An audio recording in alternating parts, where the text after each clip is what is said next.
We have live team coverage tonight. Our crew getting answers on how this all unfolded and the lingering questions, and there are a lot of them, about why. Let's start with CBS 13's Tori Apodaca live from the neighborhood where Abril was captured. Tori. The Roseville and Rocklin communities are breathing a whole lot easier tonight, now knowing that the suspected murderer, Eric Abril, is off the streets. I was out here watching police as they took him into custody right in this very parking lot at the Edgewater apartment complex, just in this area here. And it all happened where they located him at the ravine just behind here, thanks to a neighbor who was alert and tipped off police.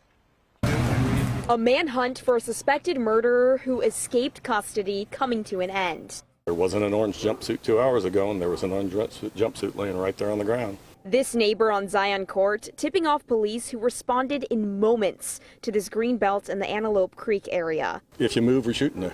Just flat told him, and that's when he just kept walking towards them, and then they got a cop next to him and cuffed him up.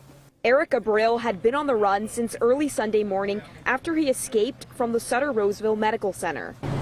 After failed searches in other parts of Rocklin near Greenbelt Drive Sunday, police turned their attention back to where he was caught on camera walking through the front lawn of a home on Rainier Court. This was less than an hour after his escape, less than a mile from where he was found. Our SWAT teams patiently worked through this thick, heavy brush from one end to the other. It's been very nervous. I just have had a creepy feeling that he was still around here. People living in the Edgewater apartments let out a cheer when police drove off with Abril in the back of their car. I found relief for my daughter and her family. They just live right over here. So they can sleep better tonight knowing that this guy is locked up again. But how did he escape from the hospital in the first place? The Placer County Sheriff says one deputy was assigned to watch him, and Abril somehow broke out of his restraints. As the sheriff who's in charge of the jail and the custody of prisoners, this should have never happened. Suspected murderer Eric Abril once again rocking this Roseville-Rocklin community. He's dangerous.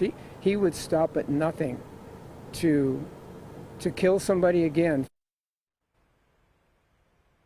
Obviously, still a lot of unknowns. We know that the Placer County Sheriff's Office is launching an investigation into how the suspect escaped from custody. We are told that that one deputy who was assigned to watch him was wearing a body camera and did have a brief chase with him before he lost him in the parking lot. That's what the sheriff told us today. And the sheriff also said that they are looking into changing the types of restraints that they use on these inmates, and also looking into what kind of protocols might need to be changed to prevent something like this from ever happening again. No doubt. Tori, we just want to reiterate, this person was taken back to Sutter Roseville, but he has since been moved back to the Placer jail.